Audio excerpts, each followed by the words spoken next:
কেউ বলছে রিলেশনশিপ ভালো আর কেউ বলছে ফ্রেন্ডশিপ ভালো। আরে আমার মতে একটাও জুতের নাই, দুইটাই খারাপ। হ্যাঁ, এগুলো দুটোই বাজে জিনিস, একটাও ভালো নাই। হ্যাঁ, আমি ঠিকই বলছি। এগুলো যার বাড়ি থেকে খাই দায় কাম নাই, এগুলো তার জন্য। কিছুদিন আগে আমিও একটা ট্রাই করেছিলাম, এগুলো আমার দ্বারা হবে না। গার্লফ্রেন্ডের বার্থডে কবে, কবে দেখা হয়েছিল, কটার সময়, কি ড্রেস পরে আসছিল, এগুলো সব বলতে হবে।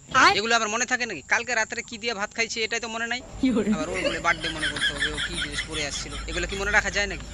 আমি কোথায় যাচ্ছি না যাচ্ছি, কি করছি না করছি, কোথায় গেছিলাম, কালকে কোথায় যাব, কটার সময় ঘুমাবো, কটার সময় বিছানা দেখবো, ওগুলো সব ওকে বলতে হবে। এতগুলো ইনফরমেশন দেওয়া যায় নাকি? এগুলো দেওয়া যায়? এত কিছু বলা যায়? এই জন্য ছেড়ে দিয়েছি, যা হাঁটা, তোর রাস্তা যা, আমি আমার রাস্তায়। কি করতে ইচ্ছে তুই কর। আর হ্যাঁ, এই যে অর্ধেক ছেলেগুলো যে রিলেশনে নয়, এর মূল কারণ হচ্ছে ওই এটাই মূল কারণ। আর হ্যাঁ, একটা কথা, ভিডিওটি ভালো লাগলে বন্ধুদেরকে শেয়ার করো পুরা মাত্রায়।